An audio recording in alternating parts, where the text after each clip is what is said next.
I say that we live in an effed up world because there's 4 very key things that begin with the letter F that contribute to this problem. So the first one is something called fat phobia. So you've just touched on that with robes and towels. So we live in a society where the size of your body is really important to society as a whole, in that we are very fearful of living in big bodies, and smaller bodies are sort of the idealised. And we think that if you've got a smaller body, it's going to erase all of your problems and you're suddenly going to be a better person and you're going to achieve all of this stuff. And a reason that it's like that is because there is so much negative emotion and anger and talk towards bigger bodies. It happens throughout society, through like the NHS, through things like the fact that we can't even cater for bodies that are above a certain size with robes and towels that they wear. There's lots of hate online. We live with a huge amount of diet culture that's really toxic. So the challenge that comes out whenever I talk about this is about this whole thing of health and body size. And actually, it's really not as cut and dry as people think that it is. It's the way that we're led to believe that big bodies are unhealthy and small bodies are healthy, because it's just not like that. And so this is a topic that we could do a whole podcast episode on its own. So just to kind of keep it nice and tidy is to just be aware that we have these particular rules that go out, that they're just accepted by everybody. Diet culture makes it 10 times worse. They make a lot of money off us wanting to be in smaller bodies. And it's not as simple as what we think it is. And we need to be aware that fat phobia exists within a lot of people because of the messages that we've grown up with and the things that we've been told about bodies. And even when we are kind people and we want to do nice things, our unconscious bias sits in our brains. It's unconscious. We don't know it's there, but it feeds the way that we respond to people, the way we think about things, the decisions we make in business, etc., etc. So that's the first one. It's important to know it's there. The second one is the fashion industry. So the fashion industry churns out, every 10 years, they give us a different body type that is fashionable.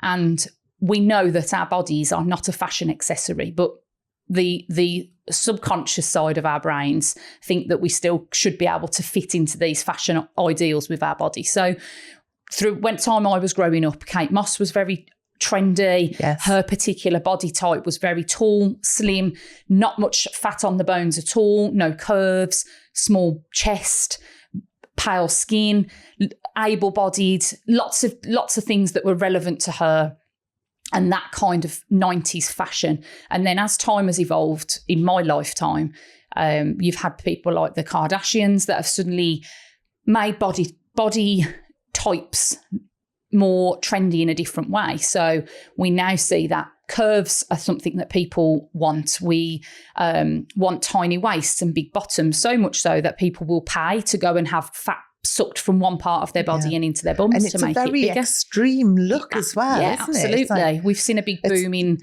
fillers, in eyebrows, lots of different things that have become trendy because that's what's being churned out by celebs, by the catwalks and that sort of thing. So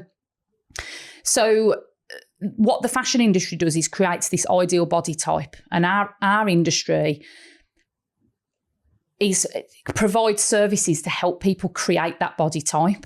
And the reason that then can be problematic is that we're just perpetuating that cycle of, well, we changed what fashion your body should be now, so we'll help you get that. And then in 10 years' time, it'll be something else and we'll be doing something else and there'll be a million new treatments. And I get that we're here to make business. We run businesses where we need to make money, but we do need to understand a little bit more about what's going on under the surface. So that's the fashion industry. The next one is finance and profit. So this is where we fit in, because we make money from people's insecurities. Unfortunately, that is the crux of a lot of the basis of it. There are lots of businesses who do things in a much more ethical way. So I am generalising a little bit, but I do need people to know that if we were to wake up tomorrow and everybody in the world felt good in their bodies and felt good about who they were, what their bodies looks like, which industries would suffer?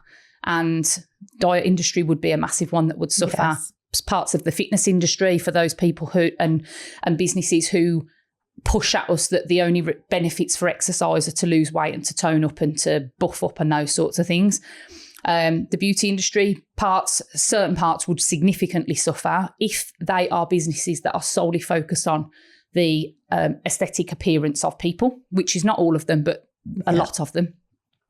So we need to look at how we can continue to be financially good, profitable, but look at the ethics that are underpinning that to give us a bit more longevity as well, because people are waking up to expecting better things from businesses.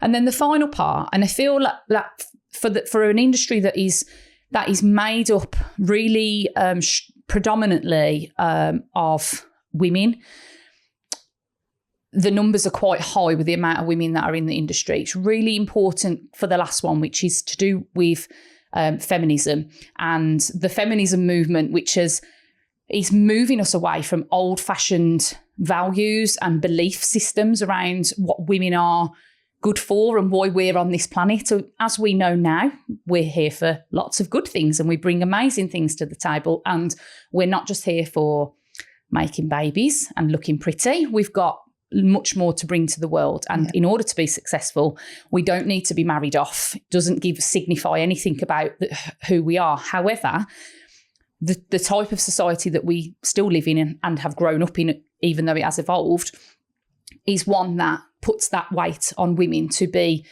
pretty, to be a certain body style and type, in order to basically get married and have some kind of social status. And that is, those are really old things that have evolved through time. We've watched it on things like Bridgerton and stuff like that, where you see that those are the things that are important. But by having these beauty ideals and these standards that we keep holding people to all the time, we're just perpetuating that cycle.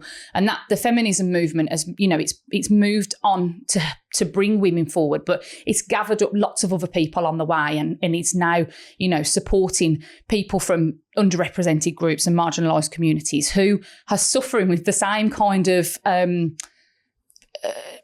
reputation that women have had to fight for. That we just move on and we exclude people as we go along, and it'll be a new group, and that we're trying to build something more positive where everybody can just be authentic and be valuable in the world without it being based on what they look like. Because that's the thing, isn't it? Everyone's judging everyone all the time, and as I say, when you look at some of the things, you can see that I can see, especially with like on the aesthetic side, there's some beautiful girls who are having treatments which they really just do not need and things, and it's just it's really, well, I think you mentioned aesthetics specifically there, and what's really interesting to know as well is that the body image issue that I'm talking about, I've got some stats written down that have come from different reports that have been done that are just alarming. But one of the more recent ones that I've seen